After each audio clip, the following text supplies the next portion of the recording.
Hoy vamos a hablar sobre una patología muy frecuente en nuestro servicio. Seguramente que la mayoría de ustedes ya han visto varios casos de un síndrome biliar. Entonces, la patología que vamos a tratar es la colecistitis crónica y aguda.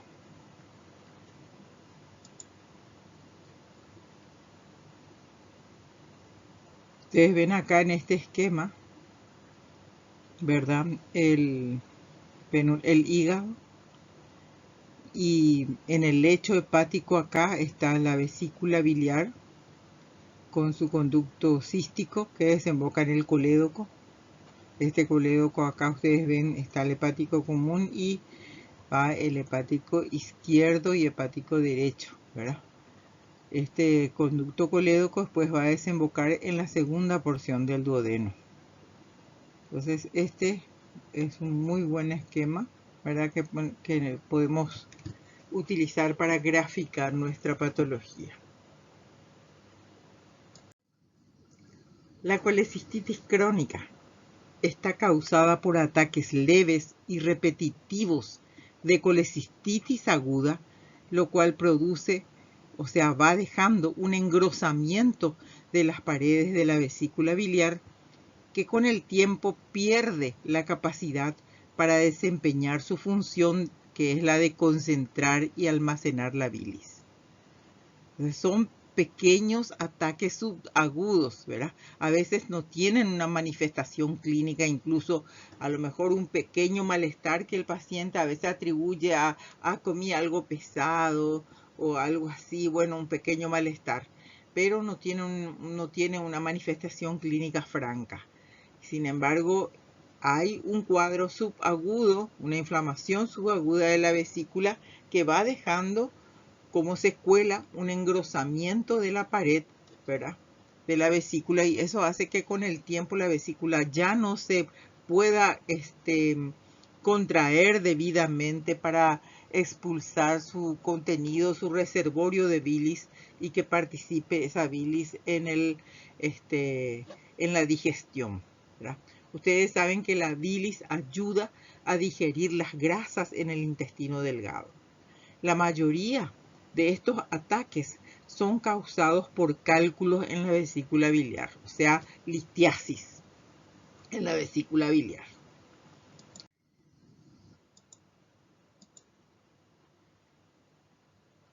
Es la patología biliar más frecuente en Occidente. La colecistitis crónica calculosa, o sea, la causada por que tiene en su interior cálculos, ¿verdad? Litiasis. Entonces es la patología biliar más frecuente en Occidente. En la población femenina se presenta en un 14%, por encima de los 50 años aumenta a un 27%. Y la población masculina prácticamente la mitad de los casos, o sea, 7%, que por encima de los 50 años aumenta a un 11%.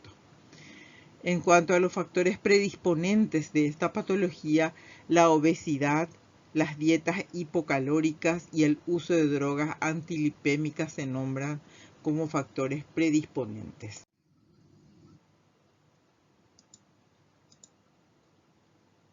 Las patologías predisponentes son la diabetes, la hipertrigliceridemia y las enfermedades hemolíticas. Acá vemos que son diferentes tipos de cálculos, ¿verdad? Los más frecuentes son entonces los de colesterol, que son fáciles de romper. Generalmente son multifacetados estos cálculos, o sea, tienen varias caras. Y los de colesterol suelen ser fáciles de romper, ¿verdad? En el caso de que, por ejemplo, migren hacia el colédoco, después podemos usar un litotriptor para tratar de romper el cálculo y extraer de la vía biliar a través de un estudio que al mismo tiempo es terapéutico, que es la colangiopancreatografía retrógrada endoscópica. Entonces, así vemos que hay diferentes tipos de cálculos, ¿verdad? Durante la contracción fisiológica de la vesícula, acá tenemos la vesícula, el esquema, el cístico, el colédoco, ¿verdad? El colédoco que va a desembocar entonces a través de la papila en la segunda porción del duodeno. Durante la contracción fisiológica de la vesícula, luego de la ingesta de alimentos, las litiasis tienden a acompañar al flujo de la bilis a través de este conducto cístico, ¿verdad? Si las litiasis son de mayor diámetro que el calibre del conducto cístico, pueden quedarse impactadas en el cuello de la vesícula, produciendo el cuadro que se conoce como cólico biliar. En este caso, entonces, vemos que este cístico suele medir más o menos 3 milímetros de diámetro.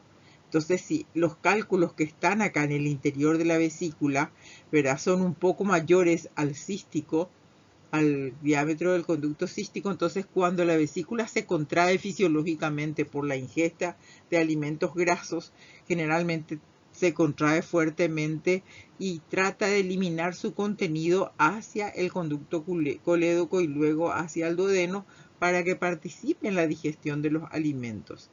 Y en este caso, si es que tiene cálculos en su interior, entonces al contraerse fisiológicamente esta vesícula empuja junto con su bilis también a los cálculos que luego, si son mayores que este calibre del cístico, pueden quedar impactados acá en el cuello de la vesícula, ¿verdad? Y entonces originan el cuadro que se denomina cólico biliar, ¿verdad? Cólico biliar. Vamos a ver un poco. En el caso de que este cálculo quede impactado acá y del cuadro de cólico biliar, este cuadro puede ser que dure unos minutos, ¿verdad?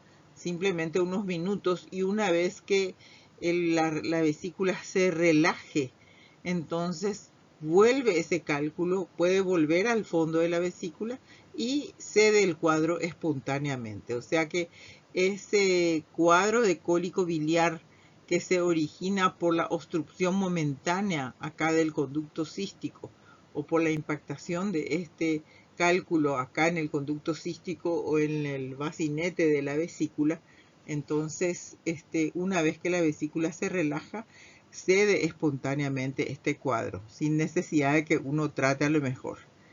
Lo que no quiere decir que el paciente en el momento del cólico biliar no tenga un dolor intenso, ¿verdad?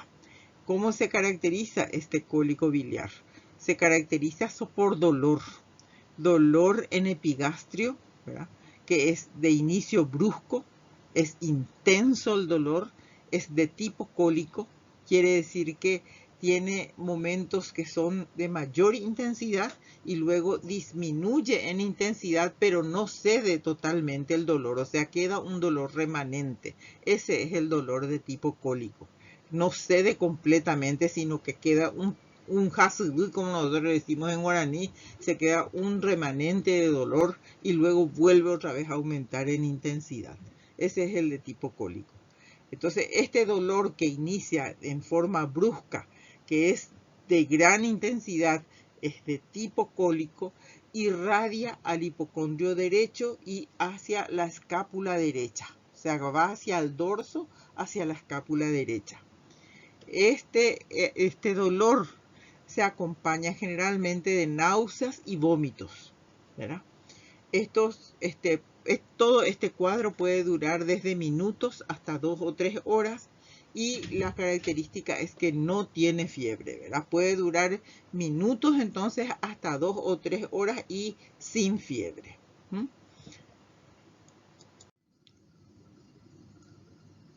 Si la obstrucción del conducto cístico se hace permanente, entonces el lugar en donde se impacta este cálculo, en ese lugar se va a producir isquemia.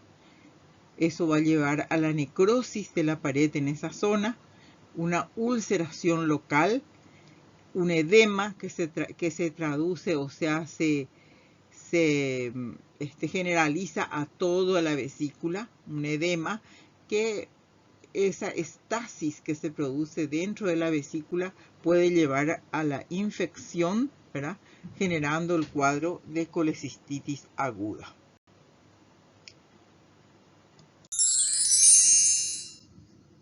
Esta obstrucción permanente puede entonces evolucionar hacia una colecistitis aguda, como recién les dije, pero también puede ser que esta obstrucción permanente evolucione sin infección. El cuadro, o sea que toda esa estasis dentro de la vesícula que se produce dentro de la vesícula no se infecta, sino que la bilis se va reabsorbiendo, ¿verdad? Y se va volviendo transparente y todo el mucus que secreta, sigue secretando la pared, ¿verdad? Va volviéndose claro, transparente, y si uno hace un estudio como nosotros hemos hecho en una época en el servicio, se hace una punción y se hace cultivo de ese líquido, no crecen gérmenes. Entonces, es ese tipo de evolución con obstrucción permanente pero sin infección es la que se conoce como vesícula hidrópica o hidrocolecisto. Con infección puede haber ulceración y eso lleva a la perforación. Esta perforación a su vez puede producirse a peritoneo libre, o sea, originando una peritonitis biliar, que es un cuadro grave, o puede abrirse a órganos vecinos, ¿verdad? Originando fístulas.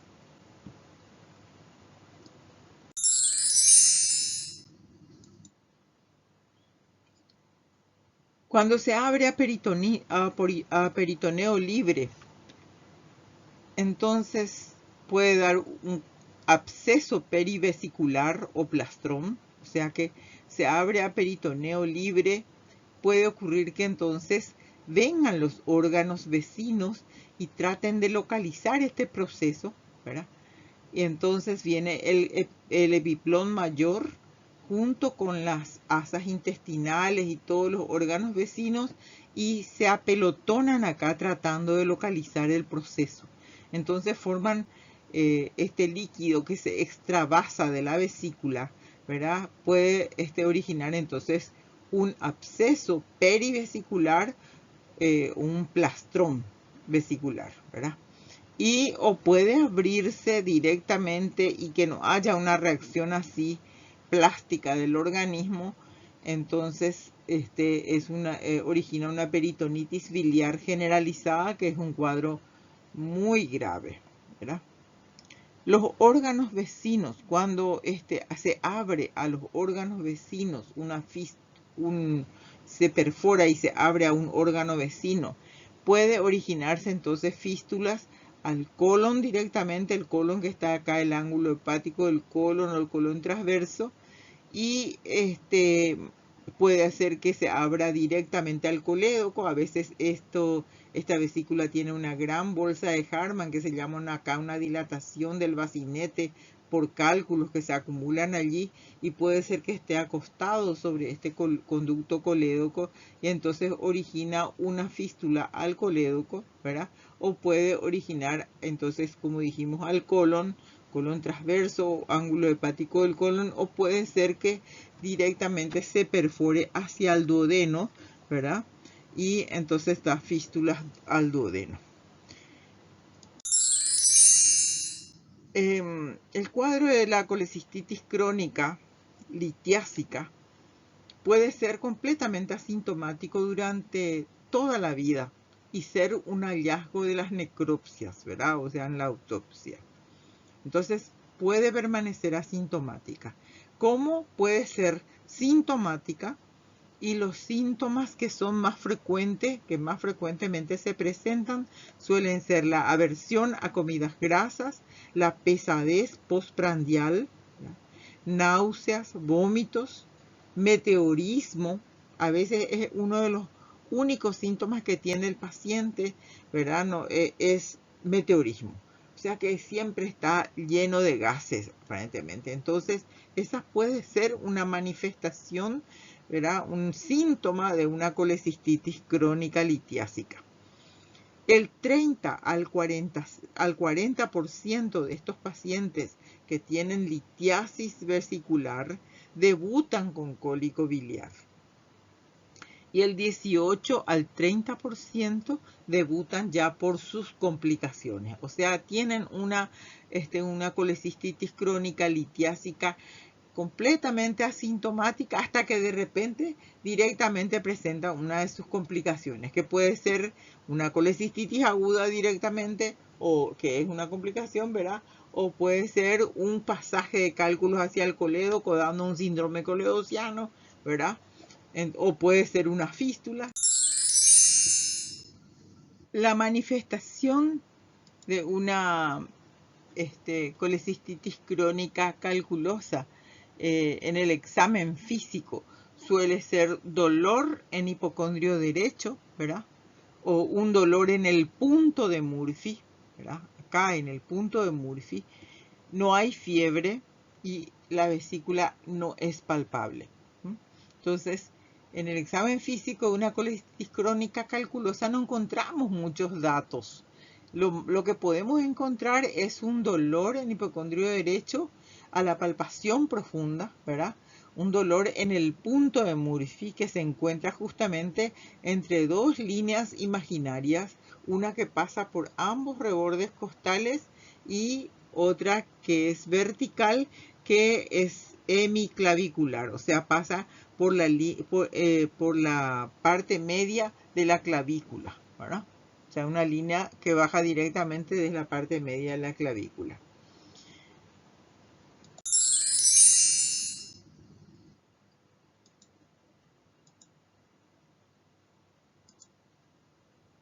Bueno, como vimos recién, esta es la línea imaginaria que pasa por ambos rebordes costales, ¿verdad? Una línea horizontal imaginaria, y esta es una línea vertical que pasa por que es una línea hemiclavicular, ¿verdad? Podemos tomar a la mitad de la clavícula como punto de referencia, o podemos imaginarnos el borde externo del músculo recto, ¿verdad? Entonces, ahí en ese punto de intersección es el punto de Murphy. ¿Y qué le pedimos al paciente? Que colabore con nosotros.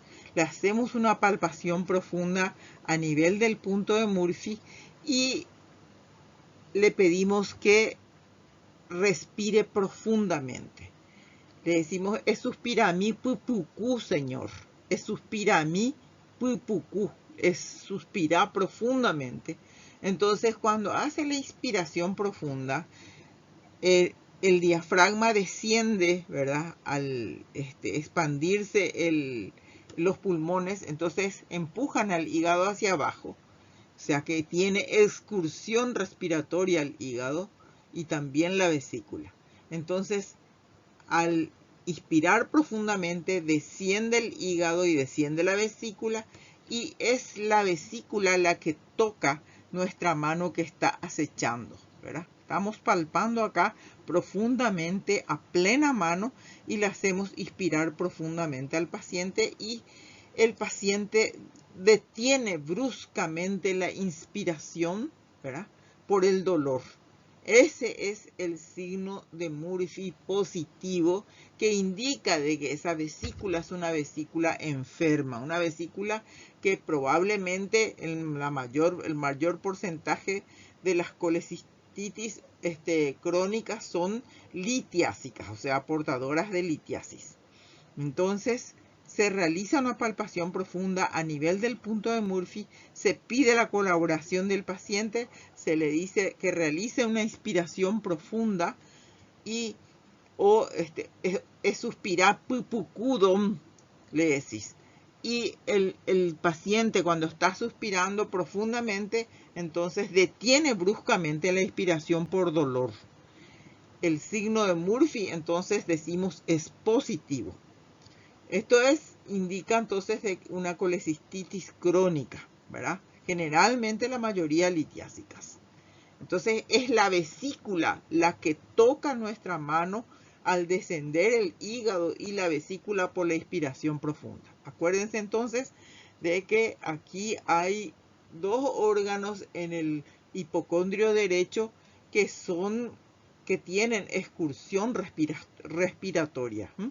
el hígado y la vesícula. Y es la vesícula la que desciende con la inspiración y toca la mano que está acechando y eso despierta dolor. Por lo tanto, el paciente interrumpe bruscamente su inspiración. Ese es el signo de Murphy positivo.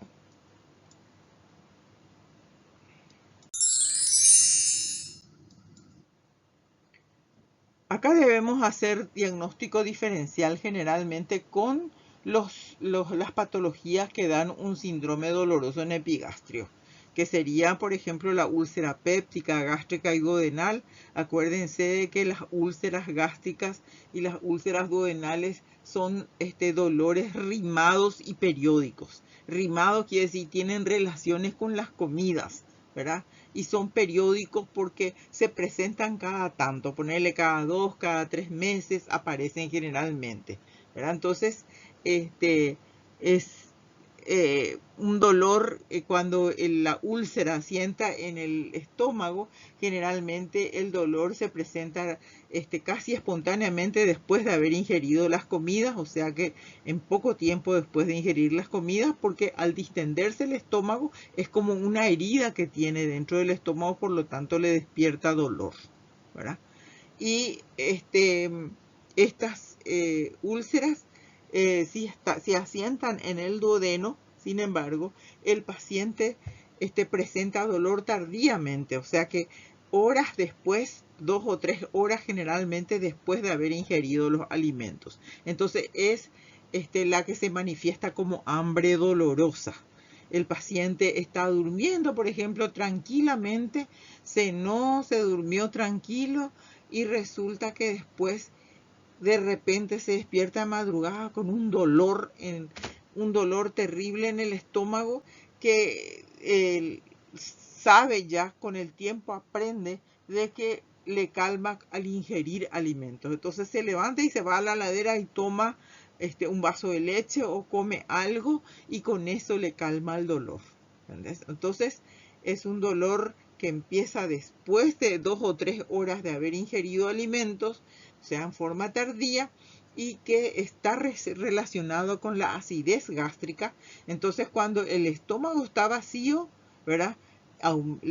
Esa acidez gástrica, ese líquido gástrico con que tiene contenido ácido, ¿verdad? Entonces, la acidez gástrica hace de que duela la úlcera duodenal. Entonces, es tardío y calma con la ingesta de alimentos. La duodenitis parasitaria, por ejemplo, también es, muchas veces tenemos que hacer estudios seriados, de heces seriadas, para poder detectar si tiene parasitosis duodenal nuestro paciente, ¿verdad? Porque la parasitosis duodenal hace que también tenga unos síntomas muy parecidos a la colecistitis crónica. Entonces, le vamos a hacer unas heces seriadas laboratorialmente y en eso podemos determinar de si el paciente tiene y qué tipo de parásitos tiene. Generalmente suele haber asociación de parásitos. Son las yardias las que asientan generalmente acá en el duodeno y producen una inflamación del duodeno, ¿verdad?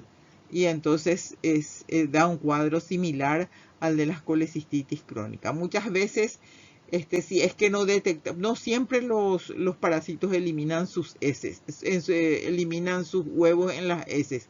Entonces, por eso es que se pide varias veces, ¿verdad? Varios días seguidos se toman las muestras en un frasquito con formol que se retira al hacer la orden de heces seriadas. Llevan al laboratorio y el laboratorio les da un frasco con formol y le indica luego al paciente el mismo que le da el frasco y le dice: junta 3 o junta 5 días de tu materia fecal en esto, un poco de la materia fecal, y traernos al 5º, al 6º día para que podamos estudiar. Eso es lo que se denomina heces seriadas. Entonces allí podemos comprobar qué tipos de parásitos tenemos, si hay parásitos, y se hace el tratamiento adecuado. Muchas veces en pacientes, por ejemplo, que ya tuvieron luego sus antecedentes de giardiasis y eso, porque hay pacientes que comen muchas verduras crudas y eso, entonces se recontaminan fácilmente. A veces ya le hacemos directamente el tratamiento nomás con antiparasitarios, ¿verdad? Y entonces antiparasitarios polivalentes y le hacemos 3 a 5 curas para que asegurarnos de que se curen completamente, porque acuérdense que estos parásitos son tan vivos que cuando uno ingiere los medicamentos, ellos se enquistan y quedan metidos ahí en la mucosa, se quedan metidos ahí hasta que se sienten seguros y empiezan otra vez a liberar, a, se liberan y empiezan a liberar otra vez sus eh, huevos en la materia fecal. Entonces, por eso es que tenemos que hacerle cada 15 días la cura, 3 días por lo menos de, a lo mejor albendazol o mebendazol, o a veces una asociación, un antiparasitario polivalente que contenga tinidazol, que es especial para las giardiasis. Entonces, recuerden que está dentro de de nuestros diagnósticos diferenciales, está la duodenitis parasitaria, que en Paraguay es muy frecuente. Entonces hacemos a veces tratamiento de prueba directamente. Le hacemos el tratamiento, mejora con eso y desaparecen sus síntomas.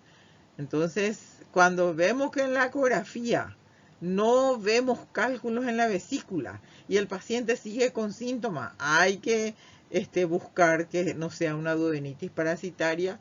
Y si es que no podemos corroborar, podemos hacer a través de una sonda duodenal, extraer líquido de acá para hacer los estudios y comprobar de que están ahí también las giardias. Y bueno, o le hacemos el tratamiento de prueba directamente, ¿verdad? 3 a 5 tratamientos. La litiasis renal también está entre los diagnósticos diferenciales. O sea que los cálculos que se eliminan desde el riñón, que se van a través del uréter, puede ser que estas litiasis renales, las litiasis que se encuentran en la pelvis renal, pueden dar también los síntomas parecidos a la colecistitis crónica. El reflujo gastroesofágico, ¿verdad? O la neoplasia del ángulo hepático del colon también dan síntomas a veces que nos hacen desconfiar de una colecistitis crónica. O sea que tenemos que saber entonces cómo vamos a diferenciar no solamente en el cuadro clínico estas patologías, sino también qué estudios vamos a pedirle para poder descartar estas patologías. Bueno,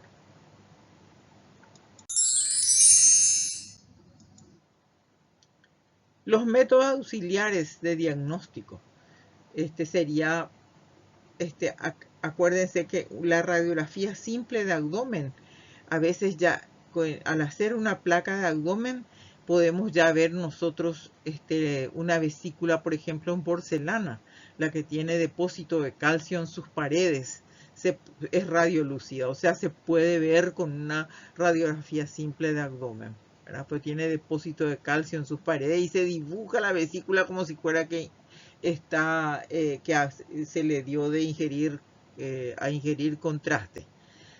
Antes también existía la colecistografía oral, hoy en día ya prácticamente está en desuso. Este fue un método que nosotros utilizábamos mucho antes de que venga la ecografía, ¿verdad? Entonces se le daba un contraste por vía oral al paciente que luego de un tiempo, entonces se le empezaba a hacer placas y se le hacía una radioscopía y se sacaban las mejores placas para ver si tenía contenido, tenía litiasis en el interior de la vesícula o si,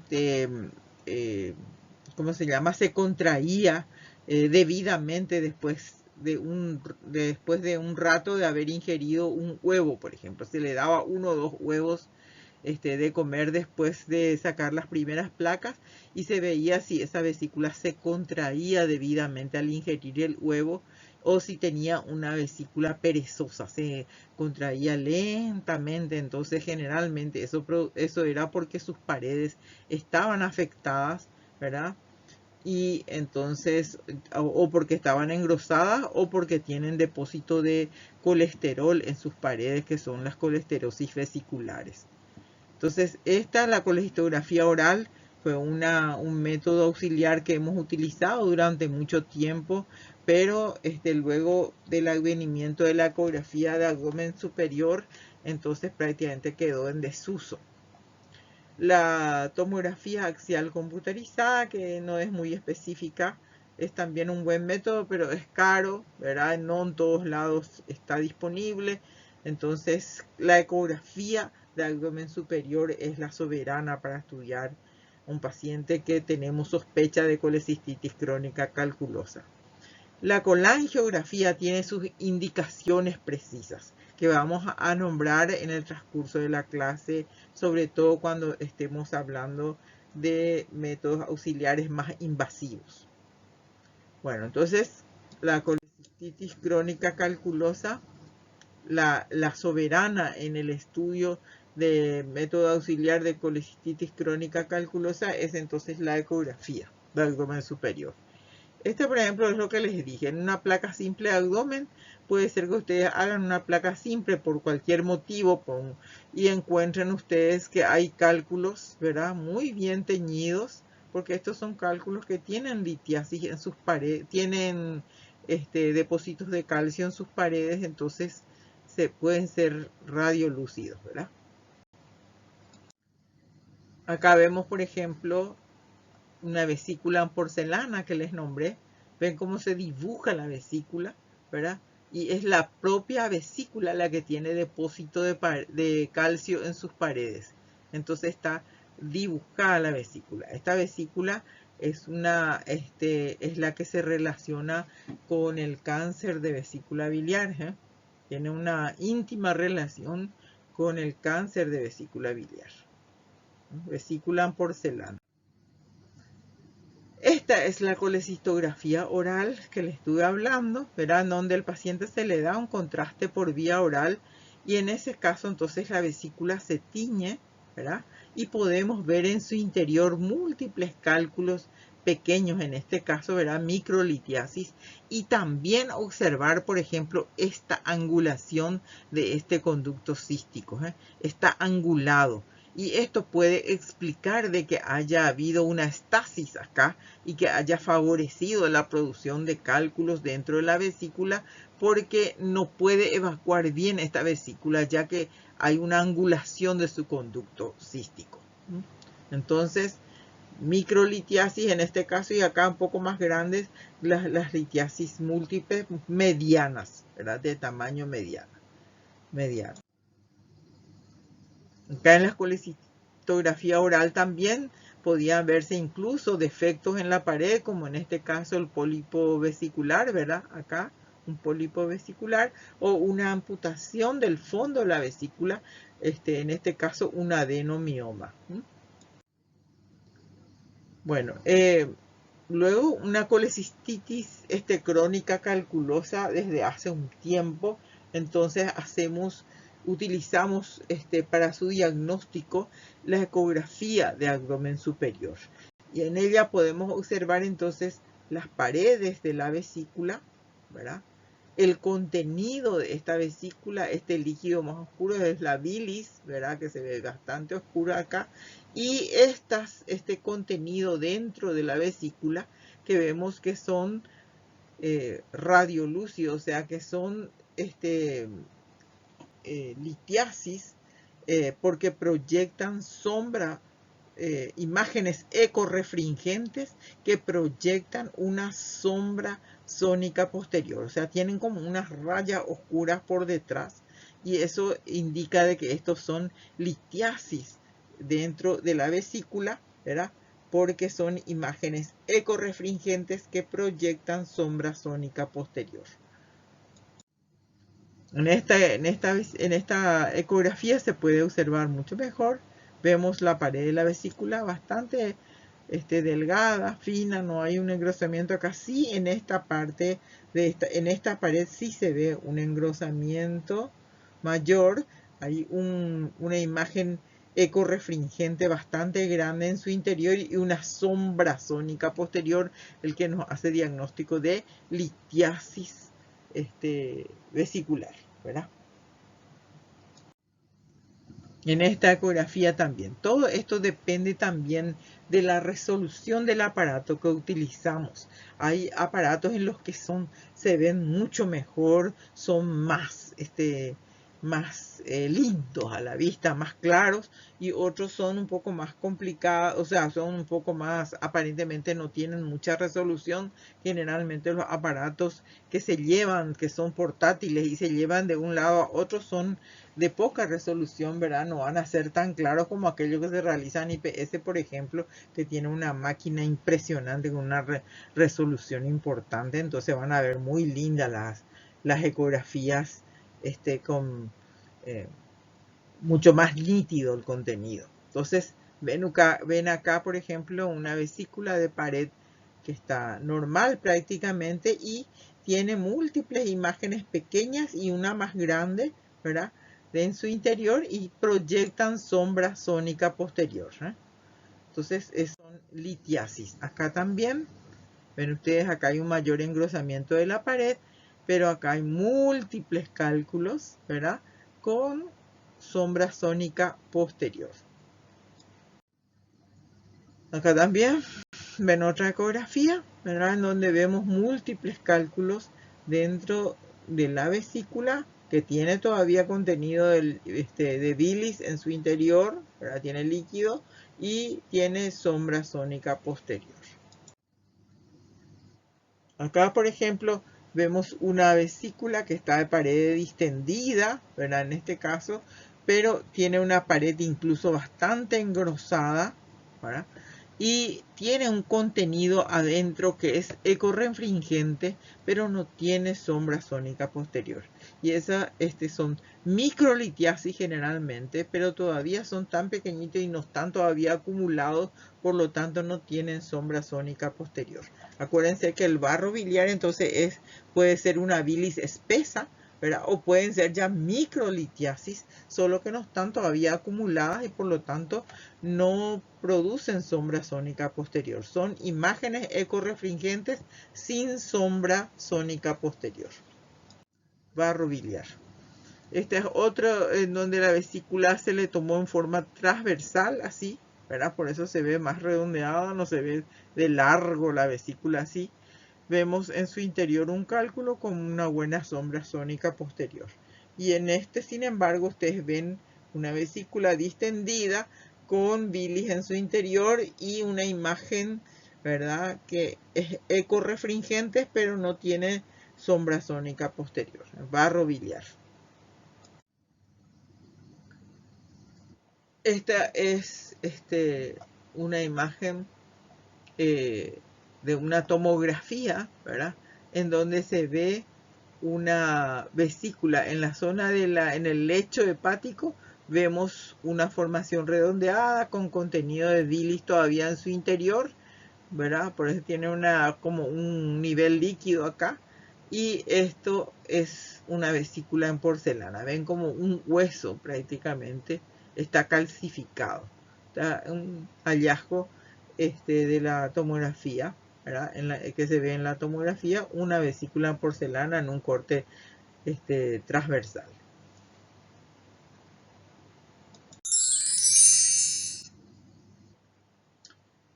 Bueno, la colangiografía dijimos que tiene sus indicaciones precisas. Para realizar un estudio colangiográfico, tenemos que tener en la historia clínica del paciente antecedentes de ictericia. O sea que el paciente, cuando le estamos interrogando, tenemos que preguntar siempre en un cuadro biliar a ver si en algún momento se puso amarillo el paciente o si tuvo ¿cómo se llama?, cambio de coloración de la piel o de la mucosa o del ojo, o también preguntar si cambió el color de su orina, ¿verdad?, o de sus heces. Entonces, la indicación de colangio es un antecedente de ictericia. Eh, también el antecedente de pancreatitis aguda, ¿verdad? Porque muchas veces es el barro biliar, ¿verdad? Que pasa fácilmente a través del conducto cístico que mide 3 milímetros. El barro biliar son microlitiasis, son menores a 3 milímetros, por lo tanto pasan fácilmente al contraerse fuertemente la vesícula. También elimina junto con la bilis el contenido, el barro biliar, y eso es lo que fácilmente obstruye, ¿verdad? Por lo menos momentáneamente, la papila, y hace que aumente la presión dentro del conducto colédoco, y esto produzca un edema de la glándula pancreática, ¿verdad? Acuérdense que los conductos de Wirsung y Santorini desembocan en el colédoco. Entonces, cuando hay una obstrucción del colédoco, aunque sea momentánea, eso hace también que aumente la presión dentro de la vía biliar principal, y eso se traduce hacia el páncreas a través de sus conductos de Wirsung y Santorini. Se edematiza la glándula, ¿verdad? Por eso las colecistitis que tienen sobre todo microlitiasis o barro biliar son las causantes generalmente de las pancreatitis, ¿verdad? Porque pasan fácilmente hacia el conducto colédoco con la contracción de la vesícula después de comer una comida copiosa, sobre todo que sea rica en grasas. La vesícula se contrae y elimina entonces su barro biliar hacia el conducto colédoco, que se obstruye aunque sea parcialmente. Y recuerden que ese paso constante de las microlitiasis a través de la papila también produce un edema de esa papila. Es como que va formando un callito, ¿verdad? Así como cuando estamos usando mucho nuestra mano con alguna, ya sea con la escoba, pongamos algo que todo el mundo usa, ¿verdad? Y resulta que esa zona que entra en contacto permanente con este, ese microtraumatismo frecuente que sufre, entonces se forma como un callito, va engrosándose. Igual ocurre con el pasaje de las microlitiasis del barro biliar, que va arañando esa papila y va engrosando la papila, y es lo que se forma después como esclerosis de la papila, que le llamamos. Se produce un engrosamiento de la papila, ¿verdad? Y a veces esa nomás ya es la causa de que se obstruya fácilmente el colédoco, con el pasaje de las microlitiasis.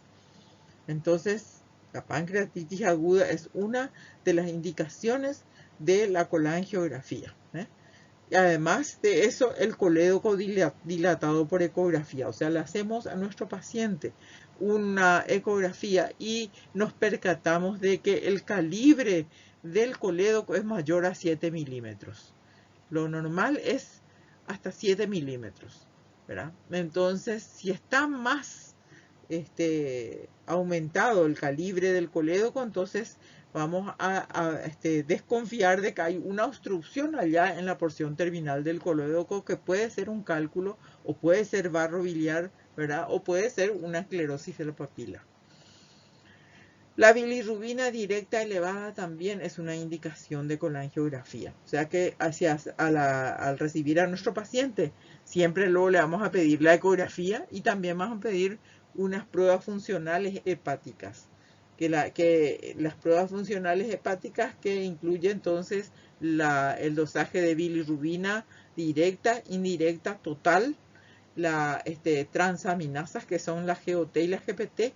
También vamos a hacer el dosaje de la fosfatasa alcalina y la gamma GT, ¿verdad? En todo eso, entonces vamos a evaluar cómo está, si hubo en algún momento una obstrucción del conducto colédoco. Seguro que por lo menos, si ya pasó, la que se mantiene por más tiempo elevada es la fosfatasa alcalina generalmente. Y si encontramos una fosfatasa alcalina elevada, nosotros entonces ya vamos a estar autorizados a hacer una colangiografía, que ya es más invasiva.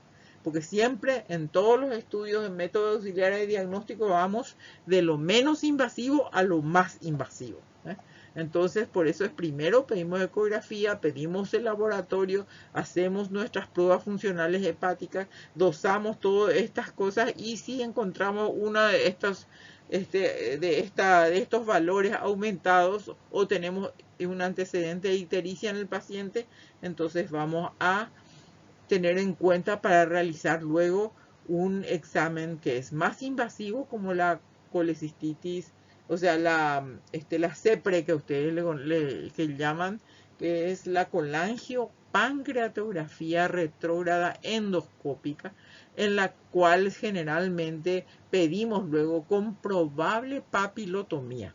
¿Qué es la papilotomía? Es un pequeño corte, o sea, una cirugía endoscópica, un pequeño corte que se hace en la papila a la hora 11, que es donde generalmente coincide la pared de la vesícula, la pared del colédoco con la pared del duodeno. Entonces se hace un pequeño corte para ampliar la papila, ¿verdad? Y entonces con eso favorecemos el drenaje del conducto colédoco a través de la papila, que se aumenta de tamaño con la papilotomía. Entonces hay un buen drenaje. Si por ahí encontramos cálculos, entonces metemos una canastilla de Dormia, se llama, y extraemos los cálculos. Sacamos los cálculos del colédoco con una canastilla. Y si es muy grande, no se puede sacar porque es muy grande, está atascada, vamos a intentar de romper eso con una litotripsia, un litotriptor, que es un aparatito también que entra a través del endoscopio y con eso se rompe, se va intentando romper ese cálculo para poder extraer todo lo que se encuentra dentro del colédoco y favorecer así el drenaje del colédoco, ¿verdad? Entonces, prácticamente es diagnóstico y también es terapéutico. En cuanto a al tratamiento quirúrgico de las colecistitis crónicas calculosas, siempre que hacemos diagnóstico de colecistitis crónica calculosa, tenemos que programar la cirugía. ¿Por qué el tratamiento es quirúrgico? Por la posibilidad de una en 100 de estas vesículas con cálculo se van a convertir a cáncer de vesícula. O sea que el cáncer de vesícula siempre asienta sobre una vesícula con cálculos. Entonces, una colecistitis crónica puede convertirse de 100 colecistitis crónica, una va a desarrollar cáncer de vesícula. Entonces, por esta posibilidad es la que tenemos que siempre sacar entonces la vesícula que está ya enferma, ya no está cumpliendo su función y también el riesgo de convertirse en cáncer de vesícula. O también, ¿por qué? Porque en la mayoría, el 30 al 40%, que es un amplio porcentaje de ellas, se van a complicar. O sea, pueden estar ahí completamente asintomáticas y nosotros de repente hacemos un estudio y encontramos que la vesícula está con cálculos, ¿verdad? O tiene barro biliar, que son microlitiasis. Entonces, de repente encontramos esto y que vamos a pensar, nosotros vamos a ponerle en condiciones al paciente, vamos a tratarle la patología que le trajo a consultar al paciente, que puede ser completamente otra. Esta tal vez sea un hallazgo casual. Entonces vamos a tratarle primero al paciente de la patología que le trajo a consultar. O sea, vamos a solucionar el problema que le trajo a consultar, pero ya le vamos a concientizar a este paciente de que él tiene que operarse para sacarse esta vesícula y que una programación, una colecistectomía programada, sea por el método que sea, o sea por método abierto, que es haciendo una incisión que cada vez es más pequeña, una mini laparotomía o haciendo por vía laparoscópica. Una cirugía programada siempre es preferible y tiene menos riesgo. Se le estudia muy bien al paciente, se ve todo el área cardiovascular, toda la parte pulmonar, se le prepara muy bien al paciente y el paciente se opera con mucho menos riesgos, ¿verdad? Y con mayores posibilidades de éxito y de curación del paciente. Entonces, siempre tenemos que ya prepararle, por más de que en ese momento le tratemos de la patología que le trajo, el motivo que le trajo, le vamos a ir concientizando de que después vamos a programar su cirugía de su vesícula. ¿Mm?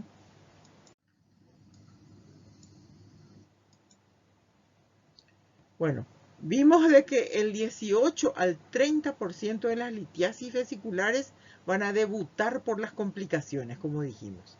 ¿Y cuáles son las complicaciones? La colecistitis aguda, la litiasis coledociana, ¿verdad? O sea, el pasaje de cálculos desde la vesícula hacia el colédoco. Pancreatitis aguda biliar, cáncer de vesícula biliar, como recién hablamos, o un ileus biliar. Acuérdense que a través de una fístula, por ejemplo, entre la vesícula y el duodeno, ¿verdad? Entonces puede pasar un gran cálculo que luego pasa directamente de la vesícula al duodeno y va por todo el tubo digestivo hasta donde encuentra una zona en donde no puede pasar porque está más estrechada, que es normalmente es así, tiene una válvula, la válvula ileocecal, ¿verdad? Que impide el pasaje de ese cálculo que ya es grande. Entonces, allí se va a ir a obstruir y eso va a desencadenar un cuadro que se llama ileus biliar. O sea, sin problema va a pasar del colédoco, ya una vez que llegó al duodeno, del duodeno va a ir migrando por todo, va a pasar al ileón, se va al ileón terminal y allí en la válvula ileocecal se obstruye, ¿verdad? Entonces da un cuadro oclusivo, ¿verdad? Porque se queda allí impactado y da un cuadro oclusivo. Y después entonces con los estudios vamos a ver desencadena un cuadro que se conoce como ileus biliar.